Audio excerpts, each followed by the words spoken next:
नमस्कार स्टूडेंट्स, मैं डॉक्टर मीनाक्षी नेगी, राजनीति विज्ञान विभाग, PNG PG college Ramnagar, Nainital से। आज हम अध्ययन करेंगे लोक नीति निर्माण अर्थात फॉर्मुलेशन ऑफ पब्लिक पॉलिसी का। लोक नीति शब्द दो शब्दों से मिलकर बना है, लोक और नीति। लोक का अर्थ जनता से है और नीति का तात्पर्य योजना से है। सरकार के द्वारा जनहित में जो कार्य करने का निर्णय लिया जाता है या जो भी योजना बनाई जाती है और उनको कार्य रूप में बदला जाता है, वह लोक नीति कहलाती है। सरकार के विभिन्न अंग अपने स्तर से लोक नीति का निर्माण प्रक्रिया में भाग लेते हैं, परंतु लोक नीति के क्रियान्वयन एवं समुचित मूल्यांकन का कार्य केवल सरकार के द्वारा ही किया जाता है। सरकार द्वारा जो निर्णय लिया जाता है वो लोक नीति के अंतर्गत आता है। लोक नीति को सार्वजनिक नीति भी कहा जाता है। इसका उद्देश्य लोक कल्याण ही होता है, अर्थात अधिक से अधिक लोगों का, जनता का कल्याण करना लोक नीति का लक्ष्य है।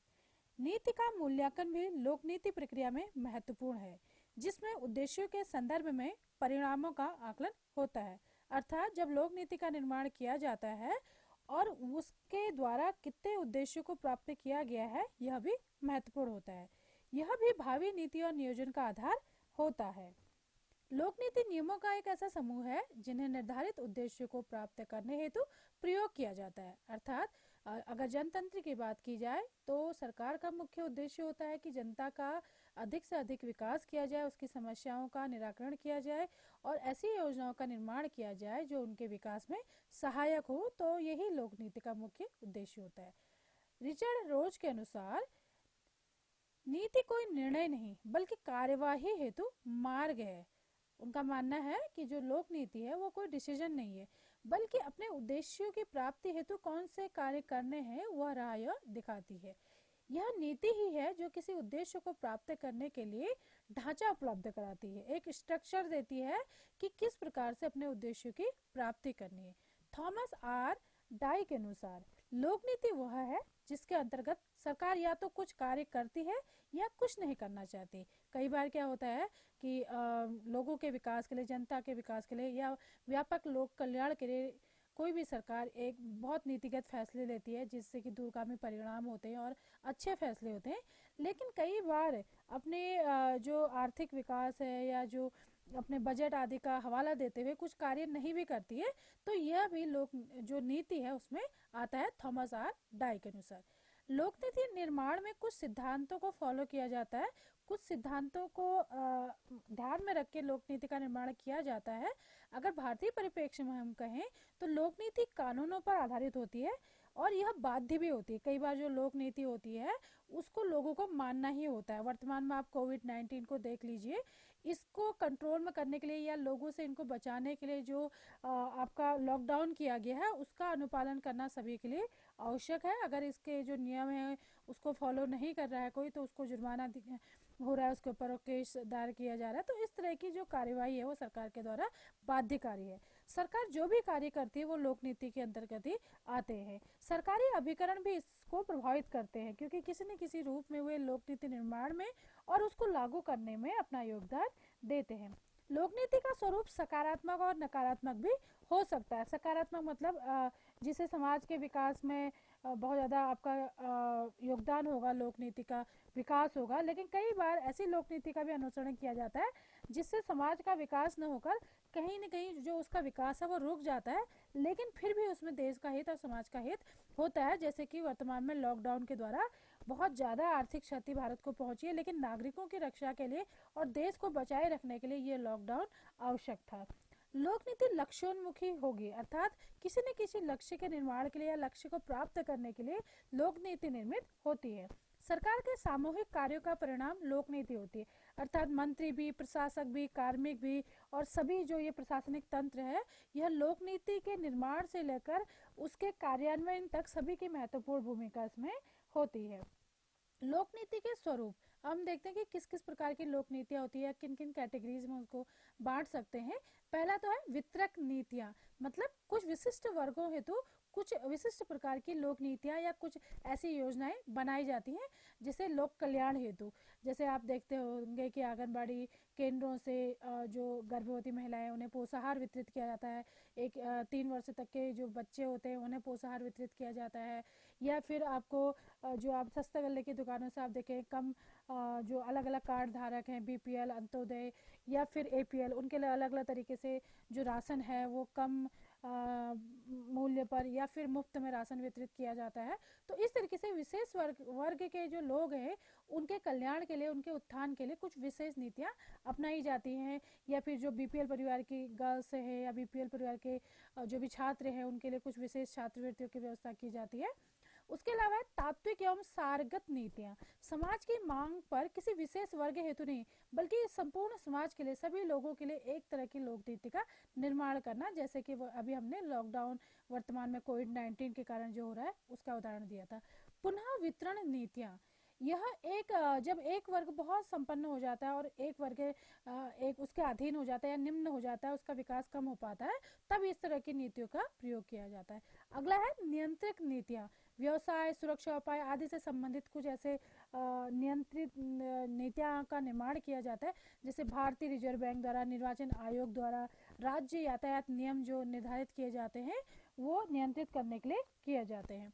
उसके अलावा हम देखते हैं लोक नीति या सार्वजनिक नीति, जिसके द्वारा राज्य के प्रशासनिक कार्यपालक अपना जो कार्य है उसको करते हैं। लोक नीति अर्थव्यवस्था से संबंधित हो सकती है, पर्यावरण संरक्षण से हो सकती है, शिक्षा के संवर्धन से हो सकती है, तकनीकी विकास से संबंधित हो सकती है, या सामाजिक नीतियां जैसे सामान्य क्षेत्रों में निर्मित होती हैं। या फिर यह कहा जा सकता है कि उचित समय, उचित स्थान पर उचित कार्य करने की कला जो सरकार द्वारा निर्धारित की जाती है या अपनाई जाती है वह लोक नीति कहलाती है।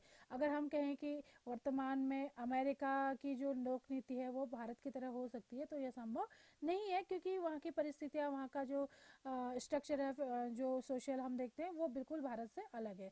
इस तरीके से हम देखते हैं कि जो लोक नीति है वो विभिन्न क्षेत्रों में निर्मित की जाती है किसी भी सरकार के द्वारा, चाहे वो भारतीय परिप्रेक्ष्य में हो या अमेरिका की गवर्नमेंट के द्वारा हो। पहला है मानव संसाधन नीति, मानव के विकास से संबंधित। सार्वजनिक नीति, समाज के सभी वर्गों के विकास हेतु। सुरक्षा नीति, डिफेंस से संबंधित। घरेलू नीति, आर्थिक नीति, औद्योगिक नीति, कृषि नीति। यह विभिन्न क्षेत्रों के विकास हेतु जो भी नीतियां हैं वो विभिन्न क्षेत्रों के विकास हेतु निर्मित की जाती हैं।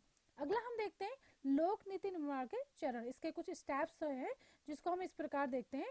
सरकार द्वारा सामाजिक समस्याओं की पहचान करना और प्राथमिकता का निर्धारण करना। मतलब समाज में समस्याएं तो बहुत ज्यादा हैं, लेकिन पहले किस समस्या के समाधान हेतु नीति का निर्धारण किया जाए, नीति का निर्माण किया। जैसे आप देखते हैं कि आपको बहुत गर्मी से आप आ रहे हैं और भूख बहुत लगी है, प्यास बहुत लगी है आपको, और बिल्कुल गर्म से, बिल्कुल पसीने से आप तरबतर हो रहे हो, तो सबसे पहले आप आके क्या करोगे, घर में पंखा खोलोगे, फिर पानी मांगोगे, उसके बाद खाना खाओगे। ये नहीं कि आते ही पहले खाना खा लिया, फिर पानी पी के फिर पंखा खोलोगे। तो स्टेप बाय स्टेप आप कार्य करते हो।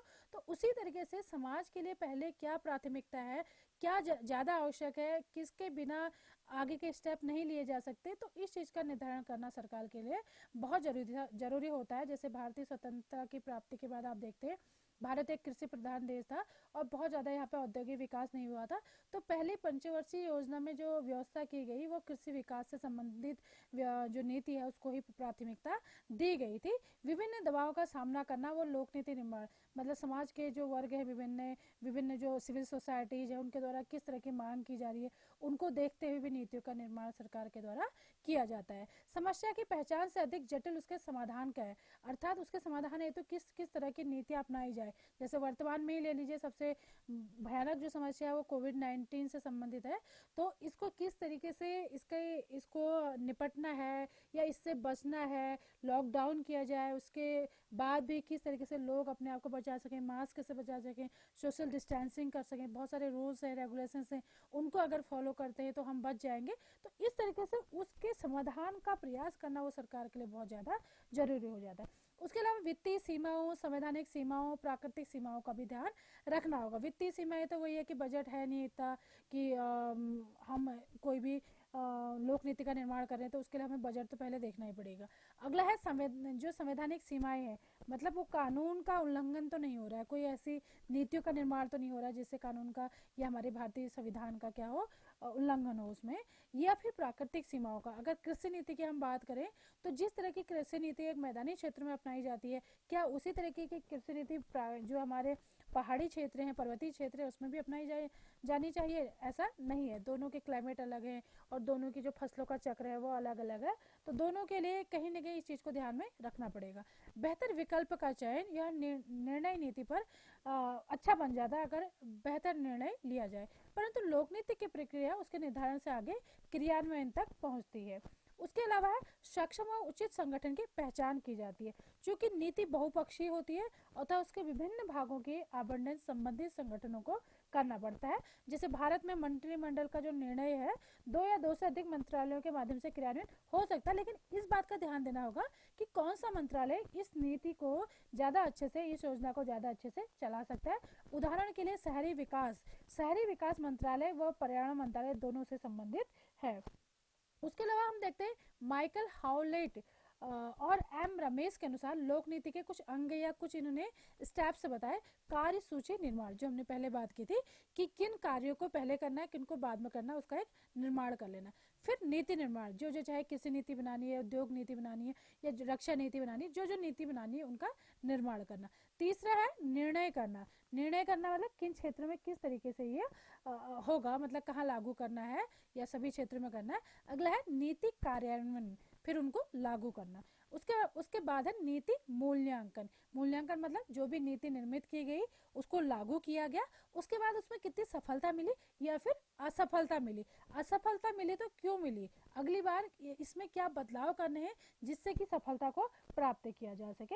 इस तरीके से जो नीति मूल्यांकन है वो भी एक महत्वपूर्ण स्टेप के रूप में हम देख सकते हैं। प्रत्येक लोक नीति समस्या से समाधान तक पहुंचने की एक यह प्रक्रिया है। कोई भी समस्या है उसका समाधान करना है या फिर कोई भी लक्ष्य है उसको प्राप्त करना है, तो एक प्रक्रिया मतलब लंबे समय तक या चलते रहने वाला कार्य, और इस प्रक्रिया के माध्यम से ही निश्चित समाधान ढूंढने के लिए अनेक विकल्पों पर विचार होता है। इन विकल्पों पर लाभ आने की दृष्टि से नहीं अपितु जन कल्याण से विचार किया जाता है। बहुत बार आप समाज में देखते हैं सरकार के द्वारा कुछ ऐसी नीतियों का निर्माण किया जाता है, जैसे बेरोजगारी भत्ता दे दिया जाता है, जिससे कि जो गवर्नमेंट को इससे बहुत ज़्यादा फायदा नहीं होता, लेकिन गवर्नमेंट इस उद्देश्य को देखते हुए लेती है कि जो यह बेरोजगारी भत्ता दिया जा रहा है उससे जो गरीब और होनहार जो बच्चे हैं वो अपनी अच्छी एजुकेशन ले सकेंगे, फॉर्म भर सकेंगे या फिर एग्जाम देने के लिए एक शहर से दूसरे शहर में जाएंगे, और इससे जो मानव संसाधन है गवर्नमेंट को वो अच्छा मिलेगा।